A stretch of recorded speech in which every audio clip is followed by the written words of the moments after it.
Good morning, Hunter. Welcome to the show. It's so awesome to see you this morning. It's great to see you too. It's so nice. It's been a long time. It has been a long time, but I have been so looking forward to this interview. You are an inspiration to many, and I am just honored. I just want to dive in and share your story, share a little bit about your journey. I know your mindful mama is what you're known for, but in your own words, just share a little bit. What is it that you do now? What is your work? Sure. I coach smart, thoughtful moms and dads on how to create more cooperation and peace and groundedness in themselves and then their families. And I teach a mindful parenting course. I'm the host of the Mindful Mama podcast. And a very exciting new thing is that I'm the author of the upcoming new book, Raising Good Humans. So those are the things I do. And yeah, it really goes back to helping people. I mean, I really see that we have an opportunity when parents have an opportunity to change things for like it left without any attention and any effort, we will repeat the patterns, the harmful patterns of our parents. And I see that we have an opportunity to change things. And so that's really what I want to do is help people change things, change generational patterns. It's all about change, right? And it's Yeah. easier said than done, but I Yeah. know you have some amazing programs and tools to do that. So I want to back up. So you are the mindful mama now, but I'm so curious, Hunter, were you always the mindful mama, or was there a moment, what kind of spoke to you? I talk about the 7L framework, right? And the Mhm. first L being listen. There's these things that Mhm. speak to us when we're quiet in that space that call to us. And Mhm. so I'm curious, if you rewind your tapes, what was it that you heard kind of speak to you that drew you in this direction, when you kind of go back to that time where you said, wait, I'm being called to do this, or something spoke to you? Share a little bit about, like, what was there, a crossroads? What was that space before, or at the Sure. Yeah, no, I mean, it's interesting because I was drawn to do that. Like, I'm one of those people who's kind of good at being good at things. Like, I go and do different things and I'm good at doing them and it's great. Like, I've had a whole w- career in some ways as an artist and all these different things. And then when I came to parenting, I was not good. I was really suffering. I was really struggling. All the work comes out of the place where I struggled the most. And I had to learn a lot. And I had to really dig down in my awareness a lot and like really practice tools and really look at the shadow side of myself, right? Look at the things I was, I was capable of, see the anger I was capable of, see the frustration and all of these things, have that all kind of be confronted with that. And I was, in my mind, I was kind of failing. Like I can remember being like crying on the stairway, like looking like a boxer because my face is puffy and shiny, tears, and just feeling like, oh my God, like I had lost it and screamed at my child. And she was clearly scared. And I was just like, I am messing this up completely. And so that is really what drove me to do this, is to really just to join this conversation of like, this is really hard, like this is going to confront you in ways that you don't expect to be confronted, and to have a voice of saying it's not just like going to be wonderful and all pretty and right. fluffy and pink, and it's like actually going to be really hard, and but here I'm going to share with you my journey of turning that around. That's really brave. When I think about you, like, the words that come to my mind are brave and courageous. I mean, to admit that, right? To see that. And so, and I so appreciate you saying it, because, people might say, oh, she's just got it all together. She was just always this mindful mama, right? That she knew things that I don't know. But what you're saying is that you weren't always in this place. You chose Mhm. this path, because it was because you were sort of at this crossroads and you wanted to understand, you wanted to be good at being a mom. Like you Yeah. started saying, you wanted to be good at being a mom, like you were good at other things. Mhm. But why Yeah. like make it, why make it a business? Like, could you have just gone to a class? Like what Yeah. spoke to you that said, oh my gosh, like this is like my life's work? Well, so at that point in my life, my daughters were little, and I had worked as an artist. I've had paintings, and a lot of my best work as an artist has to deals with the same challenges of motherhood. And I was thinking about your listening, step. And that has always been a big piece for me, has been through my art at like listening to what is going on for me and kind of expressing that and working through that. And then when I got to this point, I had done a yoga teacher training before I had my daughters, which is why I thought I was going to be so good as a parent. But anyway, so I kind of doubled down on my practices and things like that. But then at this point, I was at this crossroads of saying to myself, well, my husband has supported us, so I've had work and shows in New York. It was wonderful. And I was able to raise my children. He's been supporting us working this job that he's not crazy about for this whole time. And I really want to give back. And I don't feel like a stay-at-home mom. This isn't really who I am. And I do want to be doing some things. So what could I do what am I doing that has the most potential to bring in some income in my family? And I really thought it wasn't the painting. It was really with reaching out. And I had a friend who had done, a coaching program and was now doing some stuff on. And so she talked to me and she said, oh, she walked me through it. She said, if you can, let's look at the numbers. If you can make this program and sell it for $97 and 10 people buy it, and I was like, oh yeah, like that would be more money than a painting. That would be like a painting, and that's pretty good. And so I just decided that this was filling me up in a really distinct way. And plus, it's interesting now that I look back on it. I'm an extrovert, and I get fed by like being with people. So it's actually really hard for me to spend like hours alone by myself in the studio. Right. And I love interacting with people. I love doing my podcast. I love talking to you and my clients and things. So it really was such a more direct way to affect change in people's lives and to help to contribute and give back too. And it kind of gave, and as far as like having a sort of a business in this sort of online space, like it was so, for me, coming from the art world where you're just like, it feels like you're banging your head against a brick wall again and again, right? Until you finally, there's so much rejection you go through to finally get anything. It felt like fairly easy, like in comparison to like things happen. Yeah. Like it was more concrete, you could see a path and a business model, and it also, leading to the second L, which is what I call love, which is a combination of your purpose, passions, and values. I mean, you mentioned a few things that seems like that intersected. You look at that Venn diagram. So some of your passion people, you just said, like you were an extrovert and people and helping, and the yoga aspect, which is the mindfulness, and your children. It seemed like, and your values, wanting to give back, wanting to contribute to your family. If you put all of those things in a circle, this seemed like it. So you heard something, and then you pulled from the things that you love, and that intersected to kind of culminate in sort of this business. Yeah. And so the first program I created was a program to help create a daily practice that, had to, there's a lot more yoga involved and some meditation and mindfulness, but all geared towards like, this is for you to be grounded and have that time for yourself and take care of yourself. So then you're able to not lose it so much with your child, or be present with your child. Yeah. Less. Yeah.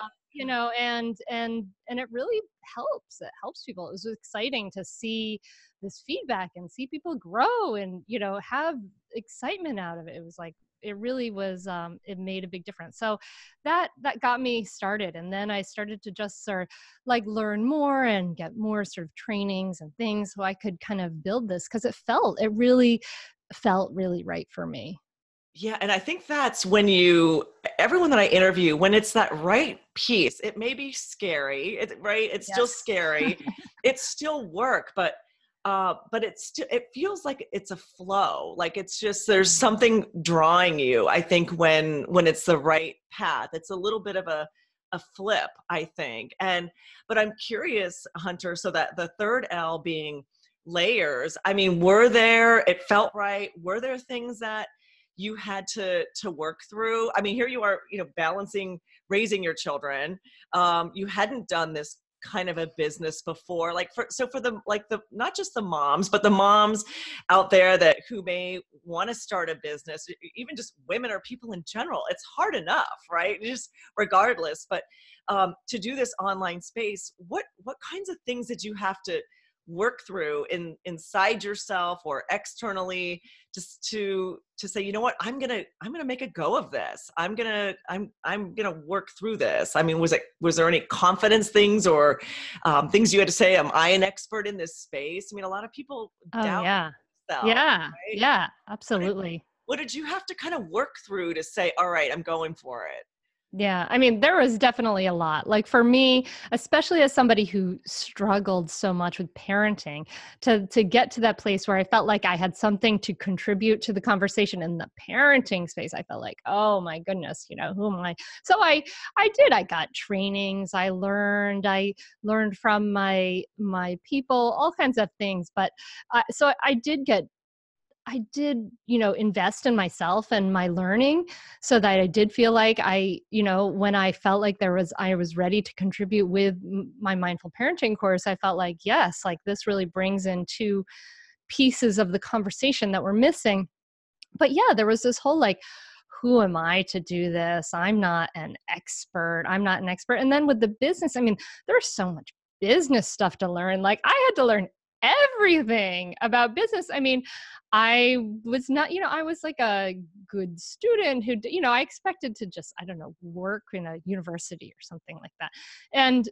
And so there was a lot to learn, and there were money blocks to figure out. Like, was it okay for me to make money? Was it okay for me to charge money, for my services? And seeing also very much in the space of people who are sharing and contributing in the parenting, like there's a lot of like really undervaluing the work because it's not, something that has financial ROI. Right, exactly. Right. I mean, there's all of those things. And I think especially sometimes women, it's like, well, how much do we charge, or feeling guilty, or will anybody pay for this? Right. Or is this Oh, too yeah. crowded of a space, or Mhm.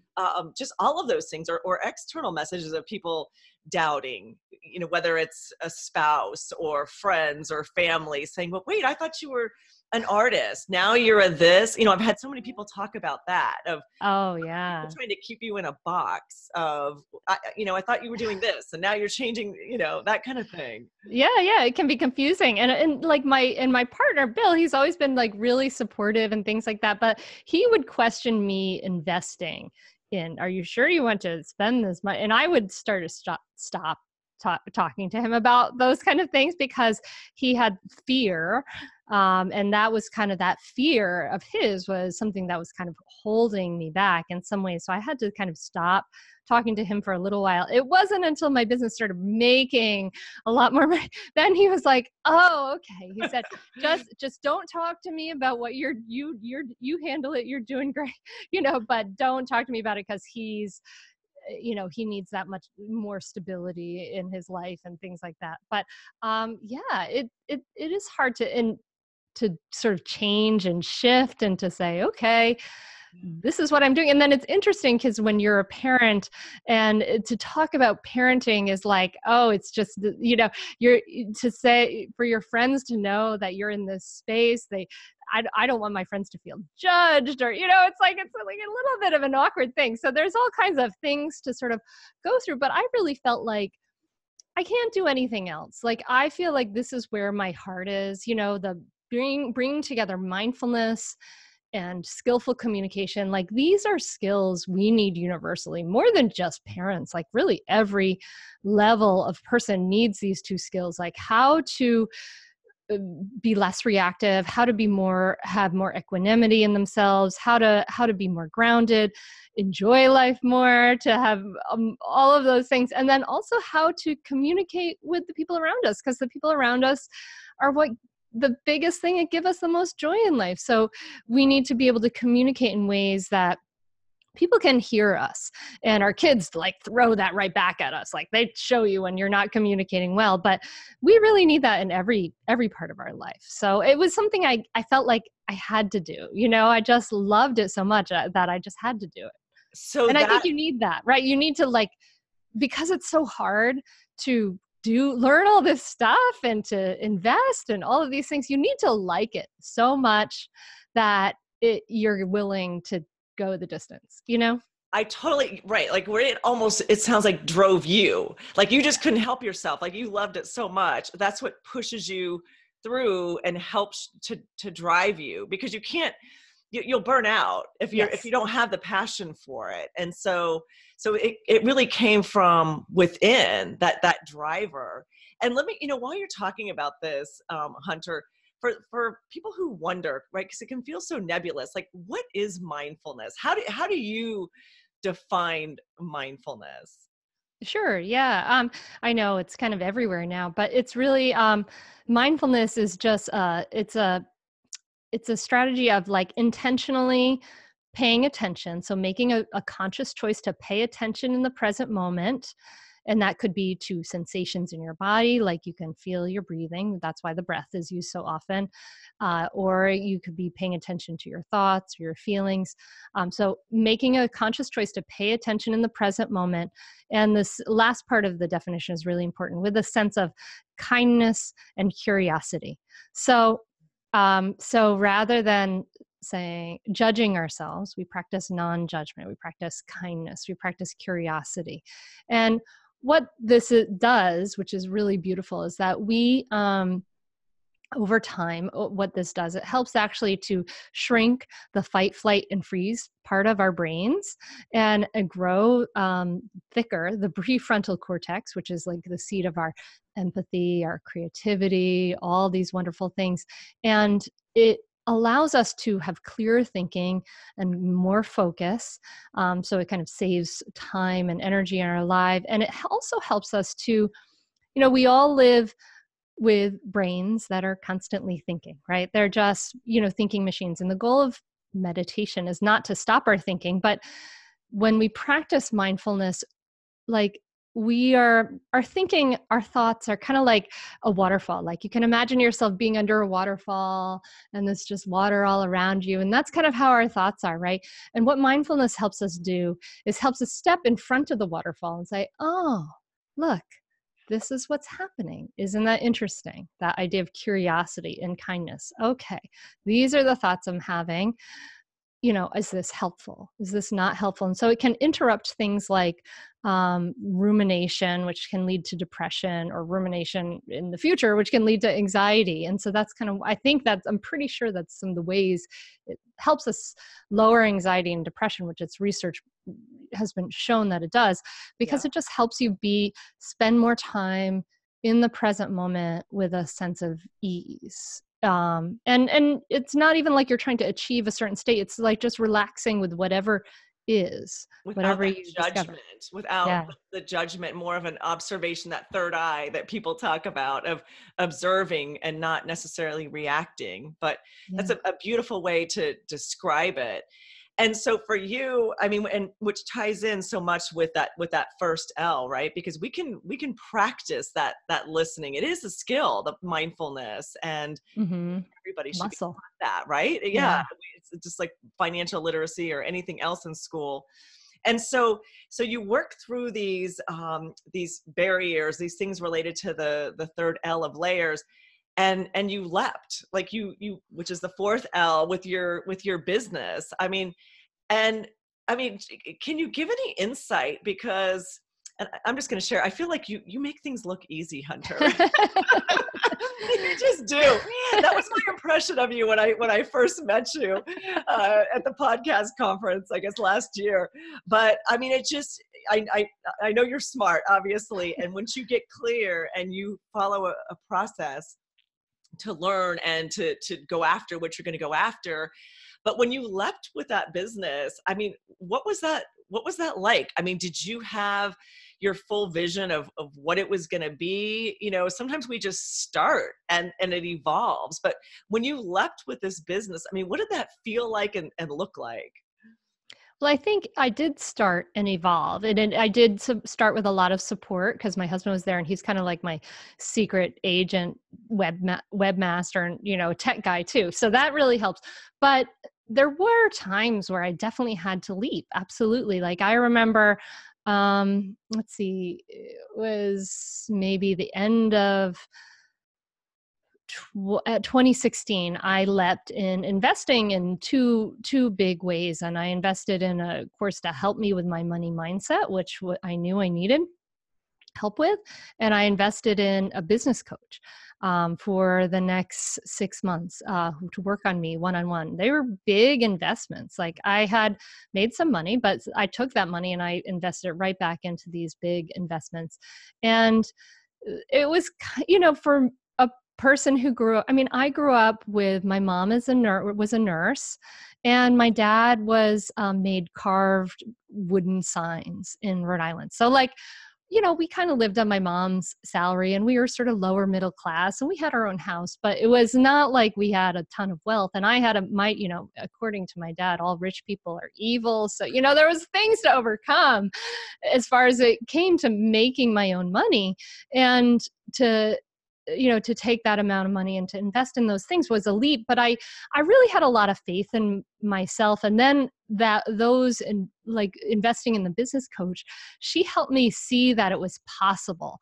And then, like we broke down the numbers, like, oh, this is possible to make 6 figures a year. Okay. And it was like, oh, okay. And then once I saw that it was possible, it was like, okay, I can do this and I can make it happen. And I did. And it was like, I think until then I kind of had some vague feeling that it was possible and this hope and things like that. But then I was like, I can do that like this year, like, holy moly.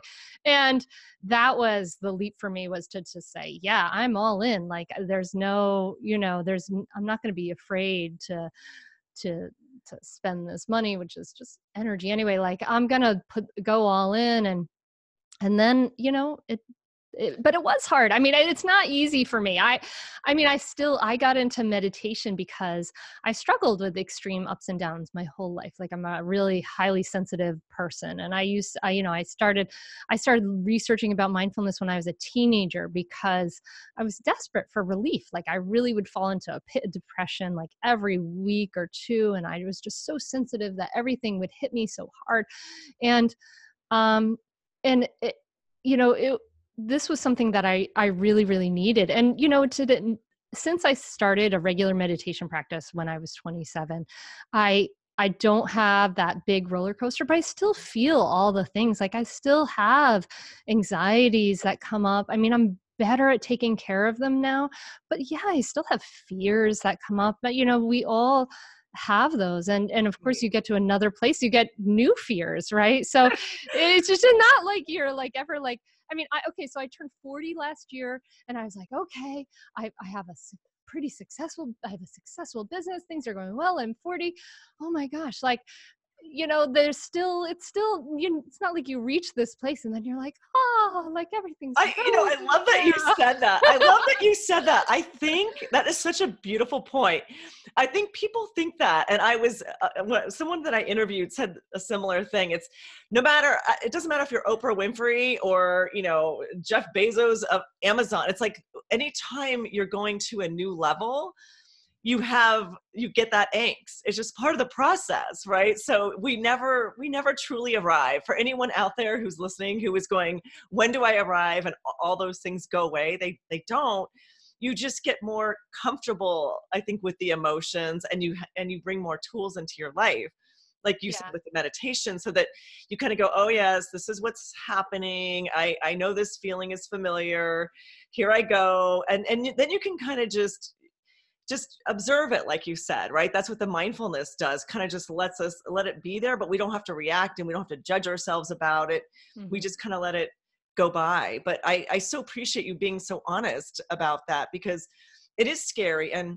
And those values, going back to that second L, it's so important. We all, from whether it's our childhood or other people, so often there's these values or these messages that sometimes we're not even aware of. And Mhm. when we do challenge ourselves to grow, they start to come out. And these feelings we have about money or making money, or like you just said, investing in ourselves, Mhm.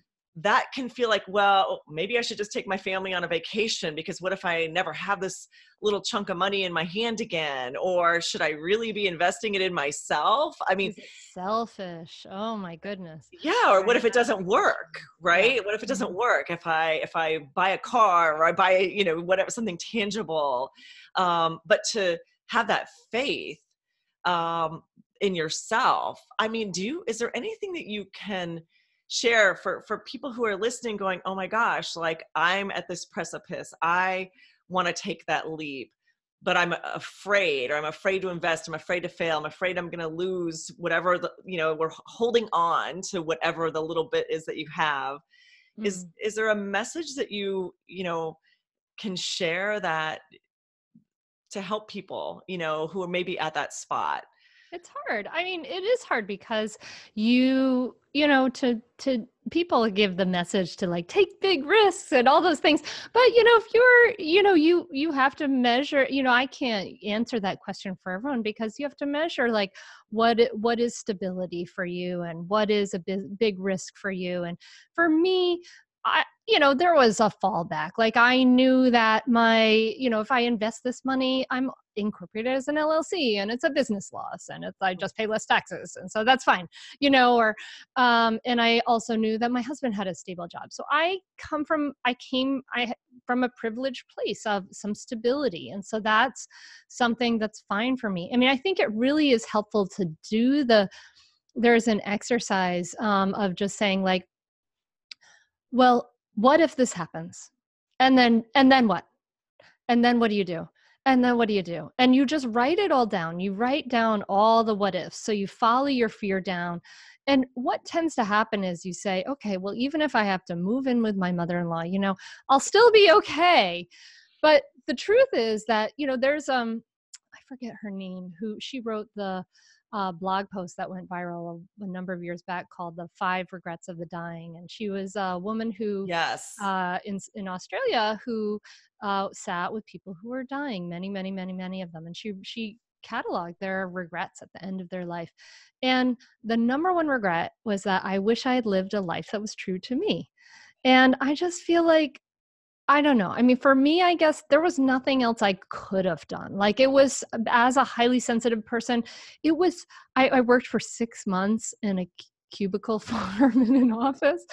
And it was so painful to me that I couldn't do anything but what was my purpose and what felt right and felt good to me, because I wasn't afraid of like not having a ton of money, I guess, because my family never had a ton of money, but so I had to do what was my dharma, right? My calling, my purpose. And I just feel like if you get, we never know, like we could all get run over by buses tomorrow. Yeah. That would be very strange. But anyway, it's true. At And once. all at once, that would be really weird. But it's true. Like if you don't want to regret, I mean, what are you going to regret? Are you going to regret not taking the leap and doing the thing because it was outside of your comfort zone and you were scared? Like if you're not scared, it's not really a big leap, It's like there So has to be that true. I fear know there. you go forward in spite of, right? So you go forward in spite of fear and angst and all of that. Well, and it's interesting. So that, Hunter, that brings me to the fifth L, which is land. So you took this leap, you followed your passion, right? And I love that you shared that whole cubicle. You know when it's wrong. Oh You God. know when it's wrong. I've been there. And so when you landed, right, and I know we're never done. This is an ongoing process, but when you got to a plateau of your business, how did it feel to land? Like, and what told you, oh my gosh, yes, I am living my passion. This is right. Like, what did it just Oh, feel yeah. like when you kind of hit a landing spot? It does feel amazing. I mean, right now I have this life where I finish work at 3:30 and I go walk to the bus stop and get my girls. Every Friday morning I have coffee with my husband and then I go to the gym. And I mean, I every day I take some time to like go for a run or do some yoga and take a shower. I mean, I have this amazing life right now. This is like probably the only environment which I can kind of brag about my life, how much I love my life is your podcast. So thank you, I Gwen. want you to. I want people to know it's possible. No, it is possible. Like people are so stressed out and they're doing so much and working so hard. And even in like, if you're starting your own business, people are working so hard. And the truth is like, since I've gotten more help, it's gotten easier, and my business has grown. Like it's so much better for me to feel relaxed. I don't work at night. I don't work on the weekend. I mean, occasionally I do. There are moments of hustle, right? But I try not to make that it's like a constant level of achievement, because the truth is, like just like we talked about earlier, like you're all, when you land, you're wherever you go, that's where you are. So you have to just land in small ways every day, right? Like how you live every day of your life is how you, a single day, this is how you live your life, right?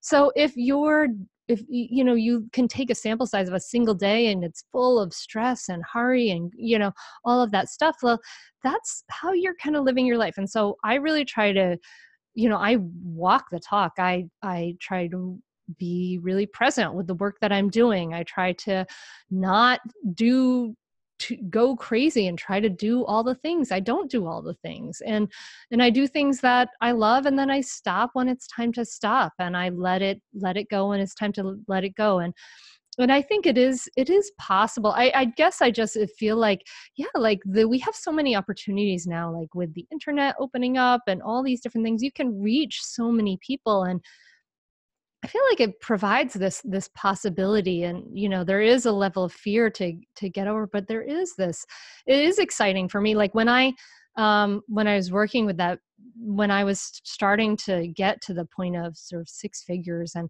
I remember feeling like I would see all these examples of people who did it, teaching other people to build a business. And I thought, this is like, and my husband would say, I don't know, I think it's all like a, you know, whatever Scam. scheme, you know, like Yes. they're all just paying to, and I thought, I don't know. Sometimes I would think, I don't know either. But I feel like at least I feel really happy that I can be an example. And now I know a ton of people, of examples of people who make successful businesses, and they're not B2B, and they're doing work they love. I mean, it is possible. I have a good friend who has you know, an over $200,000 Etsy business making Yeah. jewelry organizers, you know, so there's all these possibilities out there. And, you know, it is possible to have this life where you do it, you know, and you may, you know, we're a one-car family. We live a pretty simple life. We eat well, but you know, That's a value, right? our poor house has needed new shakes. It has shingle shakes on it for a long time, but we're like, well, we want to go to France. We want to, you know, so we make choices that are, Right. Let me remind people that at the beginning, before I think we were recording, you talked about that you're going to France for 4 weeks this summer, which is why I won't see you at the conference. But and you can do that with your business and all that you've done. You can do it from yeah. anywhere. Yeah. And this is like kind of a cool lifestyle hack, actually, I think, is like we're doing a home exchange. So we're switching homes with a family in France, and they're just going to come and live in our house. We're swapping cars. We're swapping cats. We're going to take care of their cats, and we're going to take care of ours. So this is kind of a fun thing that you can do too. But yeah, because my business is from anywhere, I can just really take it anywhere, which is So cool. I love it. So when you boil it down, um, what is your biggest learning? So the sixth L being learn. When you look in your journey is just beginning. I know, Hunter, in some ways, but when you look at this and you look at your takeaway from, let's just rewind to what you started with, the red face, the red puffy face when you were crying and your children, and you were going, oh my gosh, I'm failing at this, to where you are today with this six-figure successful business that continues to grow. I know it's hard to distill it down, but if you were to give one or two learnings, what are they? What are your takeaways to this point? Oh, I've always had trouble with like, what is your favorite question? So this feels like, what is your favorite? Never decide. It's not a trick. It's not a trick. It's just, when you look back, it's like about, about all of this. What is there a thread that? Yeah. No, I hear you. And one of the biggest things that I've just simply learned, and I think this was something I learned working as a painter, actually, is that you just keep going. You just don't stop. Like, persistence makes a world of difference. Like, you just get up and what is the next thing I can do today to move this forward? And you do that thing. So I think persistence makes a world of difference. And if we think about what are the challenge, I mean, what I think is interesting is that, it was my biggest challenge, which, that allows me to teach people from a way of like really understanding where they're coming from, and I think it really is like our challenges can really be opportunities. And I teach that to my, the people in my mindful parenting course and things like that, to look at your challenge as your teacher. What is it that you are going to be learning from this? What is this teaching you? And when you overcome any challenge and solve different problems, like, these are the things that you can really share and offer with the world that are really valuable. And then I guess I would just say do what you love. You continue to explore what you love and be involved in what you love, and be part of the conversation, and reaching out to other people. I think for me, the Mindful Mama podcast has been so huge for just like being able to talk to interesting people and connect and building this world of I guess colleagues now, it's wonderful. And I think that, so I guess I would say be persistent, do what you love and reach out. Yeah. I love that you said sometimes those challenges, I think these things happen in our life for a reason, right? That we think, oh my gosh, why is this happening? It's a challenge at the time, but it's these lessons, and I can personally share that as well. It's like, I love interviewing people. I'm so fascinated by people's journeys because, I think I always say young people look at adults and they think, oh, wow, you're successful. They see us where we are now, or others see us where we are now. But there's a story behind everybody's success and everybody's journey. And it's those gems, and I became so fascinated about how can we distill these down so that other people can take hold. And you've shared some just amazing ones. And I guess that, investing in yourself is what I hear you saying, is don't be afraid to invest in yourself. And is there something, Hunter, from a mindfulness perspective, if somebody says, well, I don't know what my purpose or my passion really is. And I mean, mindfulness can help open up, right, those areas and help us see ourselves better as well. But is there any advice that you would have about that? If somebody is just sort of going around a little bit and wanting to know what direction to go, but they're just not sure, they're not clear. Any thoughts about that? Yeah. I mean, yeah, I'm glad you brought that up, because kind of follow your passion is great advice if you have a passion, but what if you're, and yeah, I think that just thinking about what are you curious about? What are you interested in? And I think getting quiet, you talked about mindfulness, and getting quiet and meditation helps us to understand ourselves and see ourselves more clearly.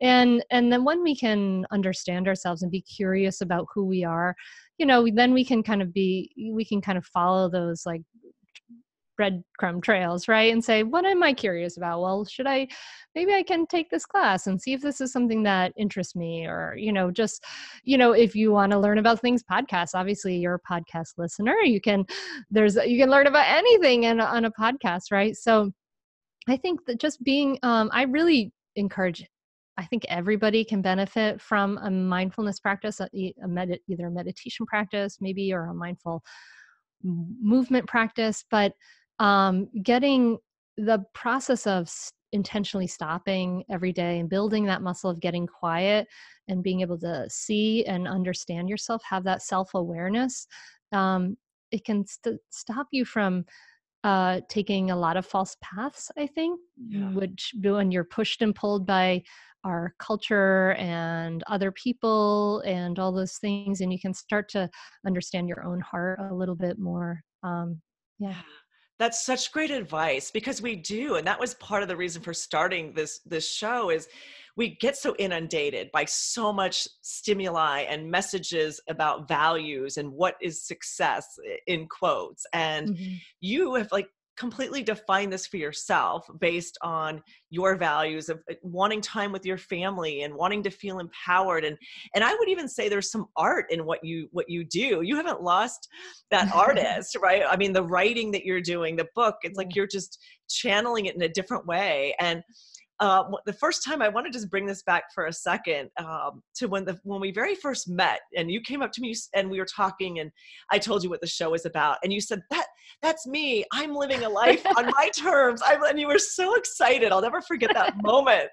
And you've kind of said it already, but in just a brief couple of sentences, I mean, what was it that made you say that to me? Was it the fact that you have, I mean, all of this, it's obvious through this interview, but you were so excited. Like, what was in your head when you said that to me that day, that you were Well, living life on your terms? I was very much on podcast movement. I was so excited because it was the first one I'd went to, and I was like, oh, there's all these other people who do this wonderful thing that I do. This is great.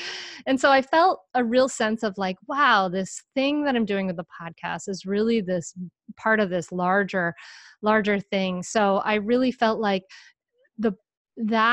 was pointing me to reflect back on, like, look at this life I've created with this podcast is exciting and awesome. And I feel like a lot of people that are, I have friends. I have a friend who's very extremely wealthy in New York, and my brother and in Boston. They're doing very well, and they are so impoverished. They're time impoverished because they are just so busy doing one thing then the other, and going and going and going. And I feel like our time is the most valuable thing that we have in the world, right? Is our ability to be, our attention and our time and our ability to spend it the way we want to spend it, right? And so that's something that my husband and I have really consciously pursued, is time wealth. And we are I love that wealthy term, in time time. wealth. Yes, yes. I mean, and we're at this point, like, we've had luck, and we've had privilege for sure, and we've had choices that we've made that have been, wherever place you're starting, you may start with a leg up in one place or not, but you can just say, okay, if this is my North Star. And for us, our North Star was some time, lots of time and spaciousness. Then when it comes time to make a choice, then we make the choice in that direction, right? And that's the Yeah. best we can do, I think. You're so clear about that. I saw an interview with Warren Buffett, right, who has more money than anybody can ever spend, and he said something that I'll never forget. He was talking about his calendar, right? And he still uses like a paper, book calendar. And he says, I have days in this calendar that are just completely blank. I have nothing in them. He said, time is the only thing that I can't buy. And Mhm. he just blocks it, just time. He says, that's the only thing we can't get back. That's the only thing we can't get back. And so it's precious. And I know you're such an inspiration, Hunter. And let me just ask you this, we're almost wrapped up here, but the seventh L being level up. Mm. So what is next for you? What is it exciting that's happening for you? Well, the book Raising Good Humans is coming out with New Harbinger, and it should be in December. And that's a big thing for me. And I feel like for me, this opportunity. Like, I'm not sure how many, I'm not like going to write a million books in my life. So maybe I'm not sure how many there would be. So this is like a pretty unique opportunity for me. And so for me to level up, it really is about creating visibility for the book and, hopefully hanging out with Oprah and talking to her about it. I can see that. I can see that happening. Nothing would surprise me with you. I mean, you are just, and you are, I'm so glad that we're doing this on video. A lot of times I'm doing audio, but you just glow and you just have just, you look like you're not running ragged, and it's, I think that what you shared is so important, to give ourselves permission. We don't have to, we can be successful and have time and space. It's not one or the other. And I think it's a lot of misnomers. Oh, you're starting your business and you have to work 24/7. I mean, probably one of my biggest takeaways from talking with you is we can create this life on our terms, and have time and space and kind of control the pace of that. And it's just getting clear on what's right for us. And that mindfulness practice can be a vehicle to help get us clear on how we want to define that life on our terms. Yeah, you got it. A plus. A plus. That's perfect. That's perfect. How can people reach you? Where should we direct them to learn more about your book, about your retreats that I know that you do, about your podcast? Where can they find more of Hunter? Sure. Everything's at mindfulmamamentor.com. And yeah, you can find the podcast there. I'm doing a kind of crazy unicorn of a retreat going to Costa Rica, and I have 2 spots left as of recording. So we'll see if there's any left when it comes out. But anyway, yeah, and I do retreats at some retreat centers and sometimes around the Philadelphia area, and the mindful parenting course. And of course, yeah, so everything's at mindfulmamamentor.com. There's free resources, all kinds of things to find there. Fabulous. Well, I know we'll be sending people your way. And I just want to thank you so much for your time talking on Life on Your Terms this morning. Hunter, thank you so much. Oh, and thank you. And thank you for providing this inspiration for people, for us to just hear these stories. It makes it real, because I'm a real person, right? And just to hear the stories of this is possible. You don't have to be a cog. You don't have to tell us to be the consumer worker person that the world tells you have to be. And so I appreciate you highlighting these stories and sharing real people and real stories with us. That's a wonderful thing to do. So thank you, Gwen. Oh, thank you, Hunter. I love that. You are real. You're real plus.